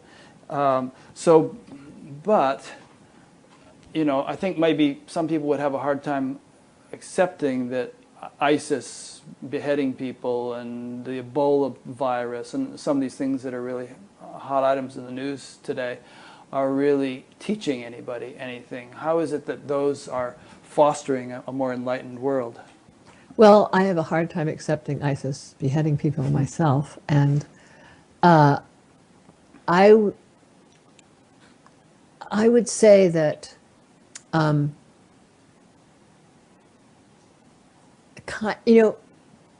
the way that I find this understandable and explainable is that, first of all, there's the overall non-dual recognition that there is really nothing that's outside of consciousness. There's nothing that's not imbued with divine consciousness.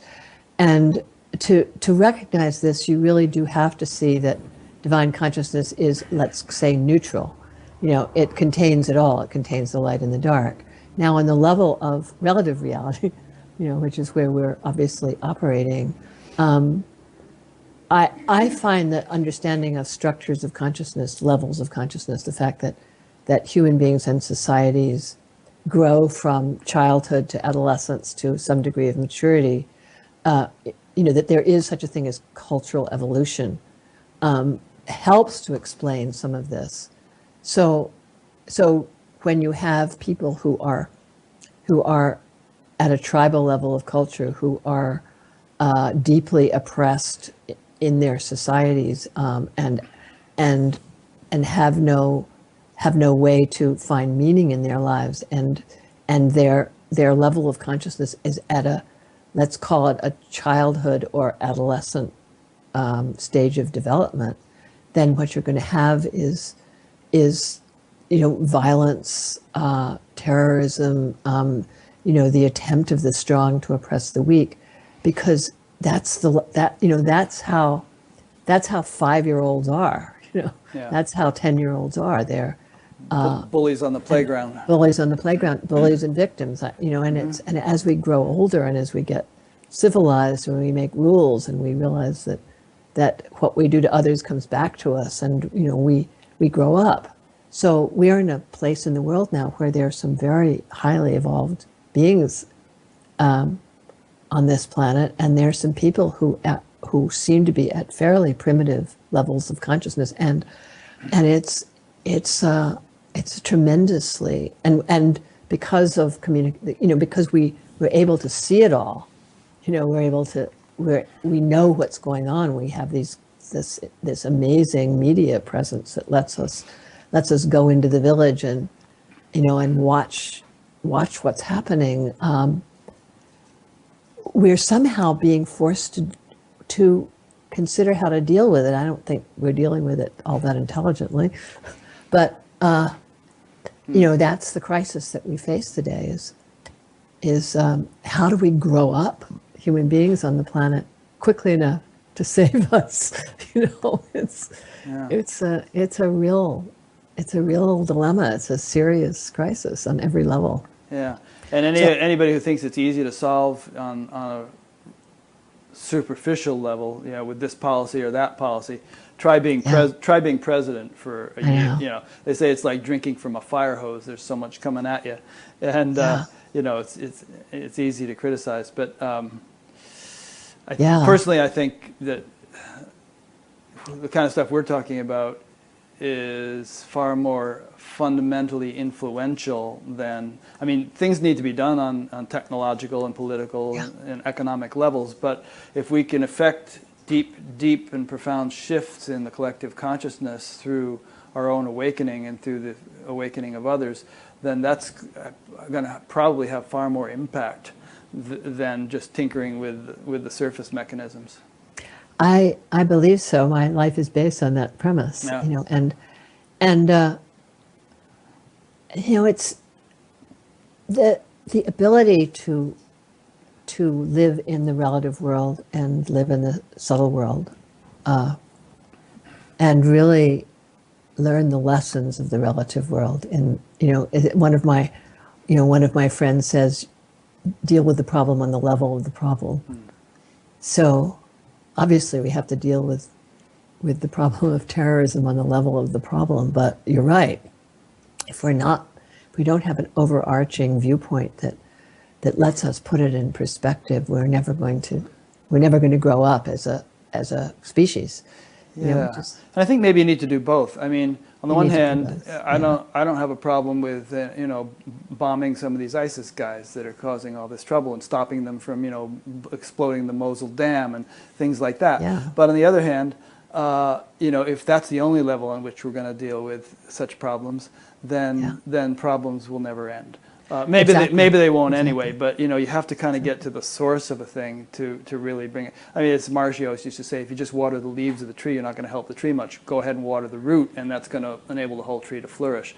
Yeah. So there's some kind of deeper root level to what's going on in the world, and we need to attend to the surface things. You have to go treat the Ebola virus with doctors and do all the things we need to do, but there also needs to be a much more profound awakening in collective consciousness for all these symptoms to really subside once and for all. Yeah, for sure. And I guess the question is, can we reach a tipping point in awakening such that it's going to make it's going to save us from, the rapidly escalating effects of climate change, etc. I mean, which has its own tipping points. Which has its own tipping points, exactly. So, in a certain sense, it's very important to avoid believing that we can just change our subtle consciousness and affect the whole. And it's very important to believe that we can affect anything without changing our subtle consciousness. So we're back with the paradox. Back with the both and, yeah. Yeah, both of the back end. And I do, I do believe that recognizing the non-dual nature of everything, recognizing that it is all fundamentally happening within a single field, it's terribly counterintuitive, when things are falling apart. And it should never be an excuse for inaction, appropriate action. We need to take appropriate action. And yet, I sat years ago, I sat on a plane next to General Wesley Clark, who, and it was in 2004. It was, if you remember, he was briefly considered as a candidate for president. So we got into a conversation, and I told him I was a meditation teacher. Either you were in first class or he was in coach. It was a shuttle plane between Monterey and Phoenix, which is a one-class plane. It's it's a little regional jet, which there's 16 rows. Everybody sits together. Yeah. So we started talking, and he said, "Let me tell you this story." He was right before the Kosovo War, which, for those of you who are, don't remember the Kosovo War, Wesley Clark at that time was the general in command of the NATO forces that actually won the military part of that war. So he was in Maine sitting in the church that his wife's family went to. His wife was a Catholic. And he was sitting there during the sermon, or mass or whatever it was, kind of bored. He looked up at the window, and there was a stained glass window that represented St. George and the dragon. And the spear of St. George suddenly turned into light and entered his heart. Wow. And he said, and he saw everything that was going to happen. He saw that they were going to win, and that he would be fired from his command immediately after the win. And he said that it all happened. It was like he had seen the script, he had seen the movie, and he was just acting out his part in the movie. And I can imagine, he didn't say this, but that, getting fired from his command 2 days after having commanded the forces that won the war was probably a great deal less painful for him because he had seen it coming. So, and he's not at least he said, he's not religious guy. He's Right. not a mystic. He just had one of those experiences that comes to us sometimes in moments of crisis that just show us the pattern. Yeah. Talk And- about getting zapped by some kind of divine intelligence, you know? Yeah, I know. I know. It's a wild story, isn't it? That's really cool. Yeah, I thought so too. I thought it was really cool. And in a certain way, it just reveals how understanding the pattern, just having a glimpse of the pattern, is so important in our process, in our growth process. That we don't suffer in the same way if we have a sense that it's part of a pattern. Huh. That it's how it's meant to be, that it's destined. It's allows a kind of surrender that's, I think, one of the most profound cures for normal human suffering that there is. Yeah. If our dogs could only understand that cutting their nails is good for them. Yeah, exactly. Cats do. Yeah, they do. Cats don't mind so much, but the dogs, it's like this big trauma. Yeah. Because they don't understand it, Well, it's sort of about growing up. When I was a kid, I would have to have shots or Yeah. blood tests, and I would freak out. I would run around and I would say, no, not. And then, of course, you grow up and you go, okay, I need this. Yeah. Okay, it's going to hurt for a minute. It's just, it's all about perspective and the maturation of consciousness. And it's the world is doing that also. Yeah, interesting.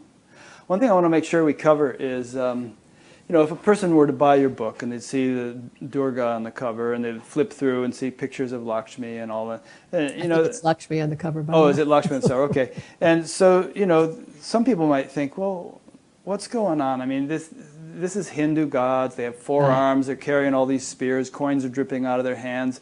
I mean, is she really suggesting that on some deep level, beings that look like that exist? Or are we really talking, are those just sort of mythological representations or artistic representations of much kind of more fundamental forces of nature that are really universal in scope, that might operate throughout the entire universe with all of its galaxies, and that you're not, if you get right down there, you're not going to find a lady with four arms, but those somehow just symbolically represent the qualities of a deep force of nature that is in part governing the universe. I would say it's both and. So I mean, if you, again, I like very much Ken Wilber's way of explaining this. He talks about the four quadrants of reality, and one of the quadrants is our subjective experience. Our what goes on in our mind and imagination, and then there's the second quadrant is our physical experience, the brain, the body, our actual physical biology, and then there's another sphere of experience, which is the space of culture, the interrelationships among living creatures, and then there's the physical experience of the collective, the city, the planet, the family, the tribe, the city, the planet. In other words, we're always dealing in multiple realities. There's our subjective experience, which occurs on different levels of consciousness, waking state, dream state, meditative state, and the transcendent state, and probably others in between. And then, so for example, if you look at consciousness, there's obviously there's consciousness acting through the brain, through the body. There's a physical brain that mediates our nervous system, our impulses, and then there's the purely subjective, subtle experience of individuality and of what it's like to be us inside a human body, having different levels of experience. And in the same way, we have a subtle, unquantifiable experience of what's going on between us, behind the words, or through the words. That's our we experience, and we have our societies. So, in other words, everything is happening on an interior level and also on a physical level. And how this applies to goddesses, is that there's that on the subjective level, these beings are experienceable in the subtle realm of dream and meditation as four-armed beings made of light, whose figures, whose clothes, whose iconography actually expresses the qualities of a particular energy. So for example, Lakshmi, who's always pictured as very beautiful, and she has gold coins coming out of one of her hands, and another hand is in this gesture which says, "Don't be afraid," and she carries fully blooming lotuses. So Lakshmi is the goddess of the principle of abundance and fertility and wealth and beauty in the world. And this is obviously a subtle principle that, that runs through cultures and runs through, it's apparent in the earth. Certain parts of the earth are fertile and certain parts of the earth are desert. So, you could say that the figure of Lakshmi that appears in meditation as a beautiful woman with gold coins coming out of her arm is a symbolic representation of this force in nature and in culture. Right. And at the same time, when you see or feel the presence of the goddess Lakshmi in meditation or as an energy in your field, you're very sure that she's a very specific presence, a subtle person. So both are true, on that subtle level of dream and meditation. Excuse me. So for instance, Native American culture, Chinese culture, South American, South African, all those other cultures might have deities. They might understand the same principle, but they would depict that expression of intelligence in an entirely different way. Maybe similar in the sense of benign and not threatening and a source of abundance, but not necessarily forearms and not necessarily wearing an Indian sari and all that stuff. So you're just saying that in the Indian culture it's depicted this way. Off on Alpha Centauri, if there's an inhabited planet there, that very same principle might be, some green lady with tentacles or something, because that's the way they look there. And then they're just depicting that as abundance and blessed, benign. Well, we can say that the human imagination invents deities that we can recognize. Mm-hmm. We could also say that energies appear in personified forms that the human beings who they appear to can recognize. So, as we always say, the ant god probably looks like a big ant. Yeah. But who's to say? I mean, again, once you start having experiences of deity energies that clearly don't come from your mind. I mean, I've known so many people who have, for example, my first experience of the presence of a deity energy, I don't know if I can explain this in a way that a skeptic can get, but a friend of mine who was an ex-Catholic who had always loved the Virgin Mary gave me this book that's published by a Catholic press about the appearances of the Virgin Mary in modern times, Fatima and Medjugorje and Guadalupe. And I'm reading the book mostly because my friend wanted me to read it. And I start reading the story of the Virgin of Guadalupe, which I won't go into, but it's a very beautiful story about an Indian peasant who was on his way to work one day, and he saw this young girl standing in the snow, and she told him to go to the church and tell them that this was the Virgin Mary who'd come to bless them, and it goes on. And there's a huge shrine in Mexico City, which has a picture of her and the cloak that she gave him, which has her image, which was imprinted on it. And it's a very powerful miracle working shrine for Mexicans and for people in the Western United States. So I'm reading this, and all of a sudden, in the room, in the air, this energy appears. I suddenly find myself crying tears of love, and I hear from inside this presence saying to me, "I am she, and I am your mother, and I'm here for you. you can ask me for help, and this presence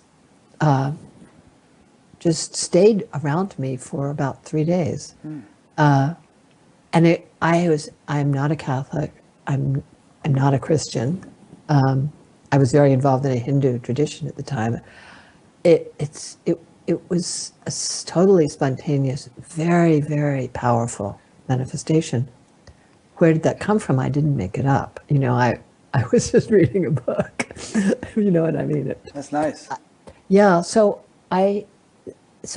that experience and subsequent experiences really helped me understand that deity, that these subtle presences they're actually energy manifestations that have really have their own reality and their own power.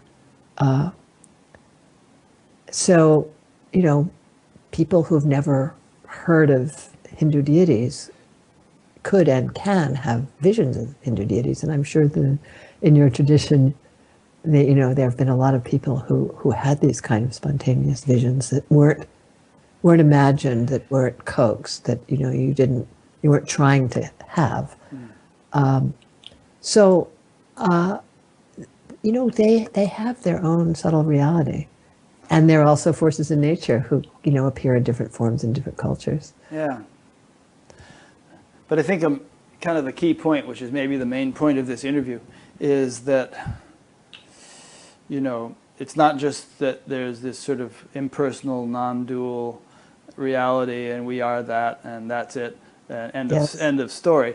That there's as much richness and diversity and variety and intelligent. Hate to use the word intelligent design, but intelligent play and display going on at all sorts of subtle realms of creation that are beyond our ordinary perception, as there are on the surface level of perception. If you watch the Discovery Channel and look at shows about undersea life, or the Amazonian jungle, and you see, wow, life is so amazing and rich and full of different expressions and creative explosion.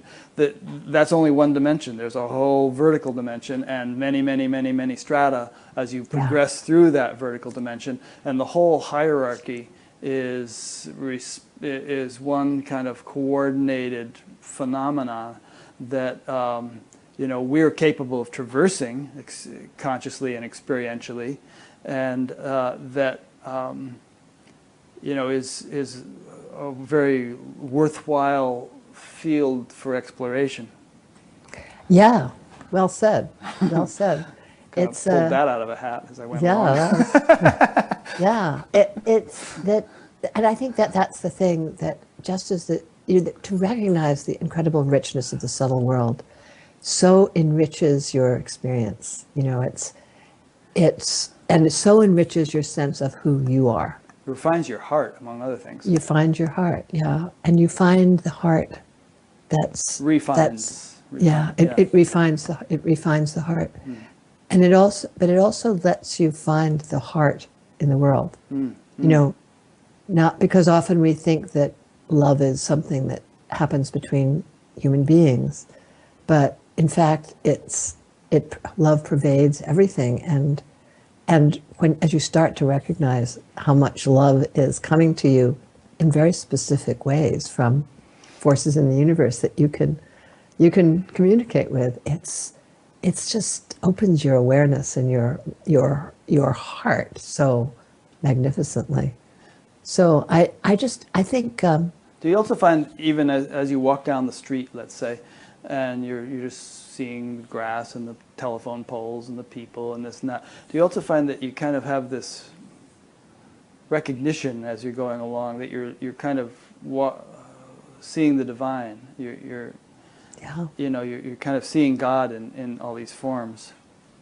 There's a wonderful way of expressing this, that love is recognizing the same consciousness in others as in yourself. That connection that's formed as you start to see the subtle just kind of rolling through everything and everyone is, and it is the sort of the essence of what's sometimes called Shakti consciousness. This recognition that everything that exists in this world is a manifestation of the goddess taking form as all of us. So you can really fall in love with the world as the goddess, as well as fall in love with the world as Rick, or as my cat Leo. So it just adds so much dimensionality to our daily experience. It de-mundanizes life. It re-enchants your sense of life. Yeah, that verse from the Bible comes to mind, that whatsoever you do unto the least of these, you do unto me. It's like, whatever you're doing to the world, you're doing to the body of God. Whether in the form of a person or an animal or a tree or anything, you're doing it to the body of God. Yeah, and how conscious that makes you when you have that recognition. Yeah, so I always say to people, in the midst of this conversation, so just take this understanding and just look at your own body with that recognition that, that it's every single part of your body is an aspect of divine Shakti, of sacred intelligence, of the sacred feminine just manifesting as you, and feel that your breath is, you're being breathed by this Shakti, this goddess, and just let yourself actually experience yourself as, as a, kind of a mass of goddessness, of Shaktiness, and notice the state that that practice engenders in you. Yeah, and it's not what I would call mood making either, because there's really something real about that, and it becomes more palpable over time as you continue to do your spiritual practice. It becomes more. It's not just an imagination, that you're actually tuning into something which is a fact, which is a reality. Right, exactly, and it's like you notice it. So our attention is so there's so much that we don't notice. Yeah. So when we bring our attention to it, it starts to reveal how true it is, how real it is. Yes, like I said at the beginning of this interview, I asked the question, what's actually going on, Yeah. And what's actually going on is, well, we've been talking about it. You're just no need to add any more words to it. I think we've kind of gone at it every which way, but it's did you ever have a time in your life where the world seemed gray and dead and flat and lifeless? Yeah. Like maybe 50 years ago or something, and and I can remember that, and I know that's probably the way a lot of people still experience the world. And you hear people describing who are suffering from depression that's the way the world looks, and all. And there's such a very different way of perceiving the world, and I think anything that people can do to realize that that's possible and to actually experience it that way is so valuable. Yes, it is, and I do think that is the action. It's the action of grace that allows you, that really transforms your perception, so that you can begin to see the world as utterly, completely alive. And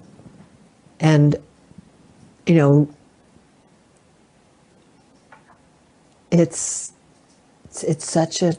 so important for us to recognize the possibility, because that's what really allows us to open to the truth that's kind of staring us in the face. Yeah. And it just keeps getting better. So as Robert Crumb said, keep on trucking. Keep on trucking.